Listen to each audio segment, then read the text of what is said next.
The Range Rover Evoque is one of those cars that most people just know. While it may not have the legacy of its larger sibling, the Range Rover, the baby Rangy has made a name for itself beyond the automotive industry as something of a fashion statement or accessory. Blending the Range Rover's iconic lines and design trademarks with a city-friendly size, the Evoque has become a very desirable small SUV since it launched in its first generation back in 2011. Fast forward to 2023, and the second installment of the Evoque story is approaching the midpoint of its life cycle, having launched globally in 2018. The second-generation Evoque launched with mild hybrid drivetrains, and now there's a plug-in hybrid available with up to 60 kilometers of pure electric range. That's the car you see here. A baby Range Rover with EV capability? Seems logical. Does the $104,000 price tag stack up, though? How much does the Range Rover Evoque P300e Dynamic HSE cost? As noted above, the 2023 Range Rover Evoque PHEV, or P300e Dynamic HSE, starts from $104,310 plus on-road costs, which is a couple of grand more than when it first went on sale in 2022. It makes the plug-in $20,000 dearer than the equivalent spec P250 version, which runs a 2.0-liter turbo petrol engine. It also sits the Evoque PHEV against bigger cars and high-end versions of them. The upcoming Audi Q5 TFSIe Quattro S-Line is available to order from $102,900 with similar range and more performance, while the BMW X3 xDrive 30e M Sport is priced from $110,400 before on-roads. You can even get the electric BMW 9/3 from $104,900 if you're tossing up whether to go premium PHEV or all-out EV. The popular and more powerful Volvo XC60 Recharge PHEV is also more affordable at $101,990. Learn more. It's safe to say perceived value isn't necessarily the Evoque's strong point, although some will no doubt be willing to pay plenty for the Range Rover badge. 2023 Range Rover Evoque pricing. Range Rover Evoque P250R Dynamic SE, $79,640. Range Rover Evoque P250R Dynamic HSE, $84,430. Range Rover Evoque P300e Dynamic HSE, $104,310. Prices exclude on-road costs. What is the Range Rover Evoque P300e Dynamic HSE like on the inside? The baby Range Rover look and feel continues into the cabin. The Evoque's cabin presents as very modern and high-end, even 5 years after its release. You can imagine how new age it must have felt back in 2018. Our test car was finished with the Quadrat textile and Dinamica suede interior, $527 including premium textile pack, which features a cool wool blend with Union Jack perforation pattern.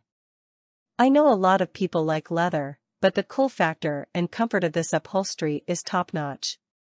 Ahead of the driver is a lovely multifunction steering wheel, which has been taken straight out of larger Range Rover products and features gloss black buttons that look touch capacitive but are more mechanical in operation.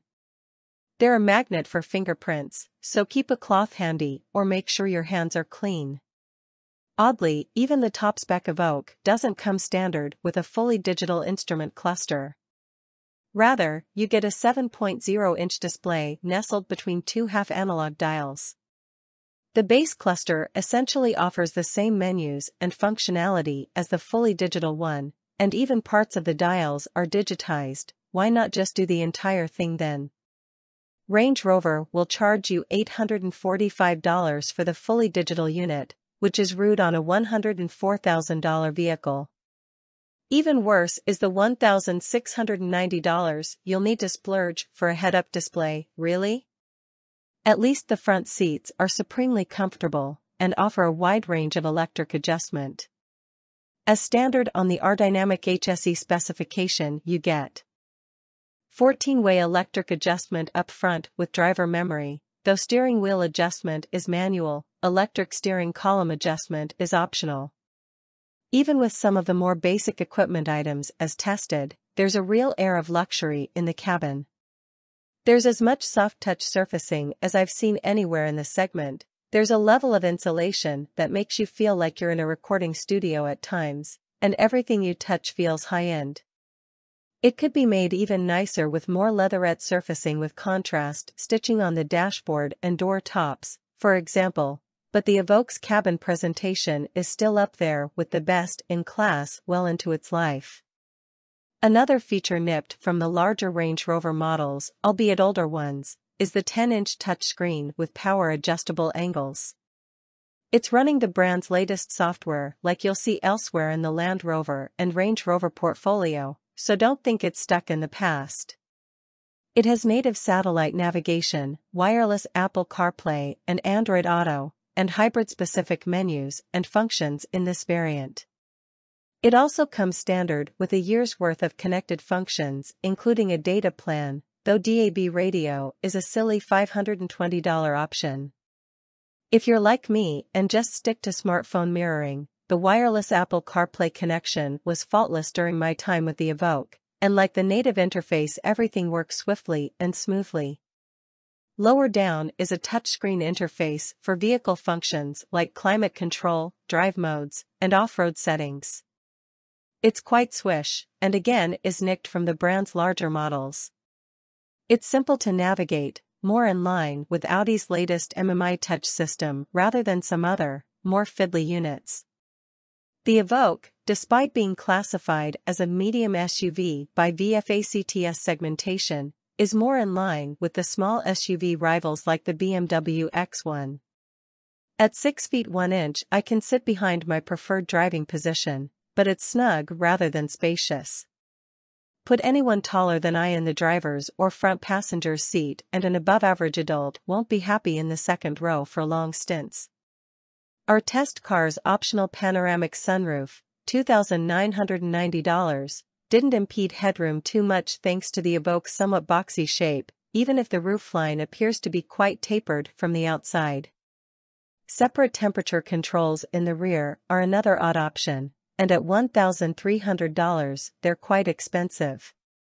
However, standalone rear vents are standard, thankfully.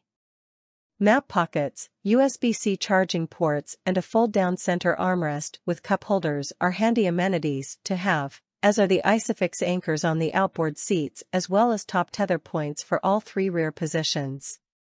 The Evoque's boot area, like the second row, is more aligned with small segment alternatives rather than its VFACTS-assigned medium-class rivals.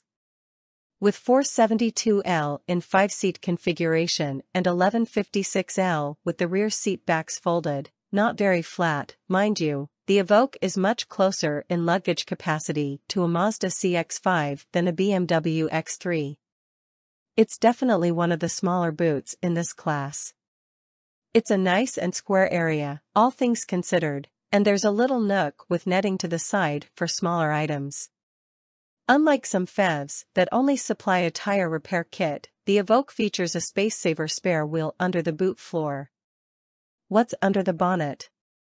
The Evoque P300e combines a 1.5-liter 3-cylinder petrol engine with a lithium-ion battery and a rear-mounted electric motor.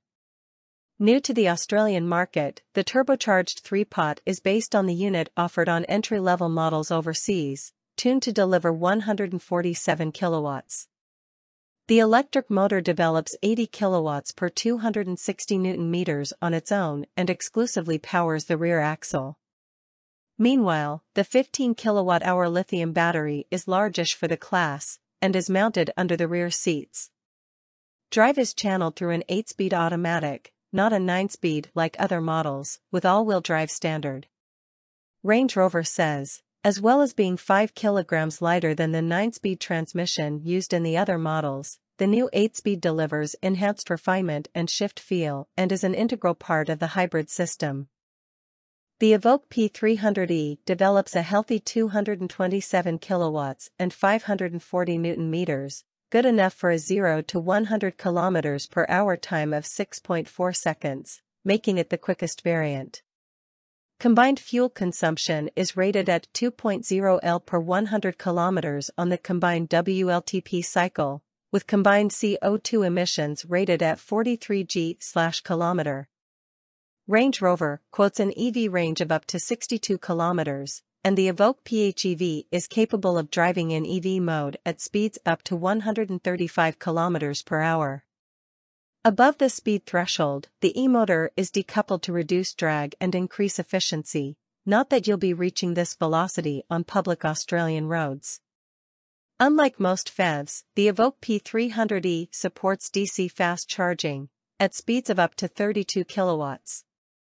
At this charge rate, the Evoque can replenish 0 to 80% in 30 minutes.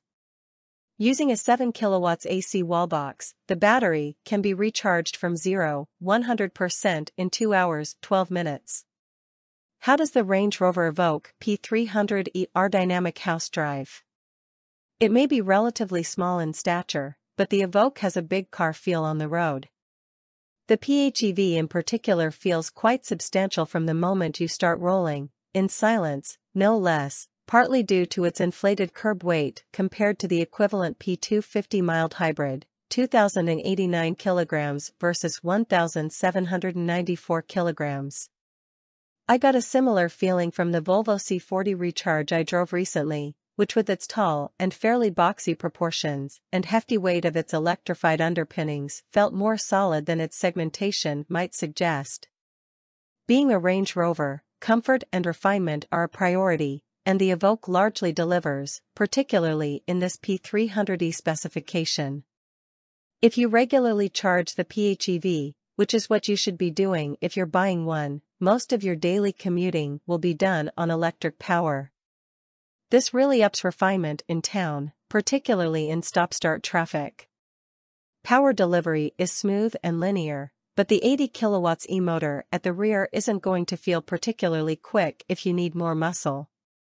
Even with 260 Nm on its own, it's going to feel more perky than punchy when shifting a 2.0-ton SUV. When you're in traffic or around the burbs like I was, it's enough go for the most part. Some steeper hills like the undulating roads near my home in Doncaster will test it, but you can get away without firing up the petrol engine. As you'd expect, it's a quiet thing to get along in, with minimal powertrain noise, and very little wind and road noise entering the cabin regardless of speed. What wasn't so great, and more odd than anything else, is that on a couple of occasions the Evoque overrode my selection of its EV mode and fired up the 1.5-liter engine. One of these instances was my trip home after first picking it up, which really threw out the fuel consumption early on in heavy traffic as the engine was just running when moving, and idling when stopped. The vehicle didn't offer any explanation as to why it did this, and even selecting EV mode on the lower touchscreen didn't bring up any notifications. Ride comfort on the standard 20-inch wheels and 235/50 Pirelli Scorpion Zero tires is mostly fine with its passive suspension, though at times it can be a little jittery over the small imperfections that are common on inner-city roads. With its extra weight, it can slap over some larger hits as well, but although it's not as floaty as a car on air suspension, the cabin is still insulated from the hit. You can feel the wheels picking up imperfections without transmitting the full effect through your backside. The Evoque handles like a bigger SUV than it looks as well. With light controls and a substantial feeling footprint, the Evoque turns in with confidence, though wouldn't be considered sporty or sharp. Instead, it's a confident, compact land yacht. Its upright body and tall ride are reflected in the lofty driving position for what's a relatively compact vehicle, feeding into that big car feel. You can shuffle through several drive modes as well to tailor the controls and powertrain beyond the hybrid and EV settings, including Sport and Eco, as well as an array of terrain response settings for various off-road conditions. Not that most Evoque owners will ever be heading far off the beaten track. When in Sport, the PHEV system primes everything for full attack, allowing it to offer its full 227 kilowatts and 540 Nm, Accelerating onto a freeway on-ramp or overtaking on a country highway in this setting makes the Evoque feel muscular. Even if it's so linear, it won't necessarily blow your socks off. Even when you're not going full tilt in a straight line, the hybrid system is particularly well-sorted once the petrol engine comes online, with excellent linearity and refinement. If you want to take further control, there's satin chrome paddle shifters behind the steering wheel, or you can use the trigger-style gearshift lever. The 3-cylinder thrum is quite charming and sounds far more appealing to my ears than the thrashy note of some 4-cylinder motors, and the 8-speed auto does a great job of rifling through ratios imperceptibly just about all the time. At times the lack of the 9th gear is felt on the highway. The engine spins at about 2000 rpm at 100 km per hour, which can't be optimal for efficiency. At least making it a longer ratio would help when you're running out of battery, though it will shuffle in and out of EV mode should there be enough charge. The Evoque is pretty well equipped with assistance technology for the most part, with blind spot monitoring and rear cross-traffic alert helping compensate for the rising beltline and smaller rear windows, while adaptive cruise control with stop/go functionality bearing the brunt of freeway driving and low-speed traffic jams. The Evoque doesn't, however, have a proper semi-autonomous assistant with lane centering like you'll find in most rival models. What do you get? Evoque R Dynamic SE highlights. Exterior. Premium LED headlights. Signature LED daytime running lights. Heated, electric, folding mirrors. Including auto-dimming, driver. Keyless entry. Powered tailgate. 20-inch alloy wheels. Interior. Dual-zone climate control. Leather steering wheel. Satin chrome gearshift paddles. Auto-dimming rear-view mirror. 12-way power driver seat including memory. 10-way power front passenger seat. Ebony grained leather upholstery, facings. 10-inch Pivi Pro touchscreen infotainment. Satellite navigation. Online pack with data plan, 1-year subscription. Apple CarPlay, Android Auto, wireless. Safety and security. Reversing camera. Traffic sign recognition. Adaptive speed limiter. Emergency braking, AEB. Driver condition monitor. Lane keep assist. Front, rear parking sensors. Driver assist pack. Blind spot assist. Rear cross-traffic alert. Adaptive cruise control. Rear collision monitor. Evoque R Dynamic HSE adds. Exterior. Matrix LED headlights. 20-inch alloys, diamond-turned finish. Interior. Colors. Solid, $NCO. Fuji white. Metallic, $NCO. Forenza red. Santorini black. Sol pearl silver. Nolita gray. Ichor gray. Portofino blue. Lantau bronze. Ostuni pearl white. Premium metallic, $702. Carpathian gray. Silicon silver. Is the Range Rover Evoque P300e R Dynamic HSE safe? The Evoque range wears a 5-star ANCAP safety rating based on Euro NCAP tests in 2019. While the ANCAP rating covers all variants, it only explicitly mentions petrol and diesel models, not hybrids that were later added to the range. However, the Euro NCAP rating added the PHEV from 2021. The Evoque scored 94% for adult occupant protection, 89% for child occupant protection, 72% for vulnerable road user protection, as well as 73% for safety assist. Standard safety features include 6 airbags, autonomous emergency braking, AEB, forward 5 to 80 km per hour, vehicle, forward 5 to 60 km per hour, pedestrian, cyclist, adaptive cruise control, adaptive speed limiter, blind spot assist, driver condition monitor, front, rear parking sensors, lane keep assist, rear cross-traffic alert, reversing camera, traffic sign recognition. Evoque R Dynamic HSE adds matrix LED headlights, including adaptive high beam. Optional features include surround view camera including clear sight ground view asterisk, tire pressure monitoring asterisk currently unavailable due to component shortages. How much does the Range Rover Evoque P300e R Dynamic HSE cost to run? The Evoque is covered by Land Rover's 5-year, unlimited kilometer warranty with 5 years of roadside assist. Further to the new vehicle warranty, there's a 5-year paint surface warranty for paintwork defects, a 6-year corrosion protection warranty for the bodywork, as well as a 3-year warranty for 12V batteries, and 8-year/160,000 km cover for PHEV/EV batteries, minimum 70% health. You don't have to spend too much on servicing.